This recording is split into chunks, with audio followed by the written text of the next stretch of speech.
দীৰ্ঘদিন হস্তমৈথুন কৰাৰ ফলত আপোনালোকে যদি যৌন ক্ৰিয়া কৰিব গ'লে যৌনাংগত যদি উত্তেজনা কমি যায়, যৌনাংগ যদি ঠাণ্ডা হৈ যায়, যৌনাংগত যদি আপোনালোকে ঢিলা অনুভৱ কৰে বা যৌন ক্ৰিয়া আৰম্ভ কৰাৰ অলপ সময় পিছতে যদি আপোনালোকৰ কি হয় বীৰ্যপাত হয় বা যৌনাংগ যদি নিজে নিজে ঢিলা হৈ যায় বা উত্তেজনাটো যদি নাইকিয়া হৈ যায়, তেনেহ'লে এই মেডিচিনটোৱে আপোনালোকক এই সমস্যাটোৰ পৰা উদ্ধাৰ কৰিব পাৰিব।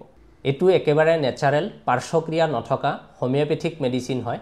এই মেডিচিনটো সাধাৰণতে যিবোৰ লোকে দীৰ্ঘদিন হস্তমৈথুন কৰে তাৰ পিছত তেওঁলোকৰ গোটেই বডিটো উইক হৈ যায়, লগতে তেওঁলোকৰ সেক্সুৱেল পাৰফৰ্মেন্সটো কমি যায়, স্পাৰ্মৰ কোৱালিটি আৰু কোৱান্টিটি কমি যায়, তাৰ লগতে তেওঁলোকৰ প্ৰিমেচিউৰ ইজাকুলেশ্যন হয়, বেছি সময় তেওঁলোকে যৌনক্ৰিয়াত টিকিব নোৱাৰে।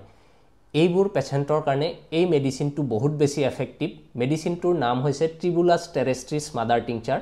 এই মেডিচিনটোৱে আপোনালোকৰ সেক্সুৱেল সিস্টেমৰ লগতে আপোনালোকৰ ওভাৰঅল হেল্থটো ইম্প্ৰুভ কৰিব, আপোনালোকৰ মাসল গেইন হ'ব আৰু লগতে আপোনালোকে হস্তমৈথুন কৰাৰ ফলত যিটো দুৰ্বলতা অনুভৱ কৰে, শাৰীৰিকভাৱে যিটো দুৰ্বলতা অনুভৱ কৰে, সেই দুৰ্বলতাটো নাইকিয়া কৰিব, আপোনালোকৰ মাসল ভলিউমো বঢ়াব। সো এই ভিডিঅ'টোত এই মেডিচিনটো কোনে কেতিয়া কেনেকে কিমান দিন ল'ব পাৰে আৰু কি কি লক্ষণৰ ভিত্তিত ল'ব পাৰে এই গোটেইখিনি কথা আলোচনা কৰিম। ফাৰ্ষ্ট, ট্ৰিবুলাছ টেৰেষ্ট্ৰিছ এই মাদাৰ টিংচাৰটো ল'বলৈ হ'লে আপোনালোকৰ কজেশ্যন অৰ্থাৎ কি কাৰণত আপোনালোকৰ সমস্যাটো হৈছে আৰু আপোনালোকৰ শৰীৰত কি কি ধৰণৰ লক্ষণ দেখা দিছে এইটো জানিব লাগিব। সো ইয়াৰে কাৰণটো হ'ব যে দীৰ্ঘদিন হস্তমৈথুন কৰাৰ ফলত যদি আপোনালোকৰ সেক্সুৱেল প্ৰব্লেম হয়। সেকেন্ডলি, আপোনালোকে যদি শাৰীৰিকভাৱে দুৰ্বল অনুভৱ কৰে আৰু ইয়াৰ লক্ষণৰ ভিতৰত হ'ব যে আপোনাৰ প্ৰিমেচিউৰ ইজাকুলেশ্যন, সোনকালে আপোনালোকৰ বীৰ্যপাত হোৱা, ইৰেক্টাইল ডিছফাংচন মানে আপোনালোকৰ যৌনাংগত উত্তেজনা কমি যোৱা বা দীৰ্ঘ সময় আপোনালোকৰ যৌনাংগত যদি উত্তেজনা নাথাকে, যৌনক্ৰিয়া কৰিব গ'লে যদি অলপ সময় পিছতে আপোনালোকৰ যৌনাংগত উত্তেজনাটো নাইকিয়া হয় আৰু তাৰ লগতে যদি আপোনালোকৰ অলিগো স্পাৰ্মিয়া হয়, মানে আপোনাৰ স্পাৰ্মৰ কাউণ্টটো যদি কমি যায়, আপোনালোকৰ সিমেনৰ বা বীৰ্যৰ যদি কোৱালিটি আৰু কোৱান্টিটি দুটাই যদি কি হয় ডিগ্ৰেড হয় বা কমি যায়, সেইকেইটা ক্ষেত্ৰত আপোনালোকে এই মেডিচিনটো ব্যৱহাৰ কৰিব পাৰে। এই মেডিচিনটোৱে আপোনালোকৰ সেক্সুৱেল হেল্থৰ লগতে আপোনালোকক মাসল বিল্ডিঙতো সহায় কৰিব, আপোনালোকে এনাৰ্জেটিক অনুভৱ কৰিব আৰু এই মেডিচিনটো সাধাৰণতে বডি বিল্ডিঙৰ ক্ষেত্ৰতো ব্যৱহাৰ কৰা হয়।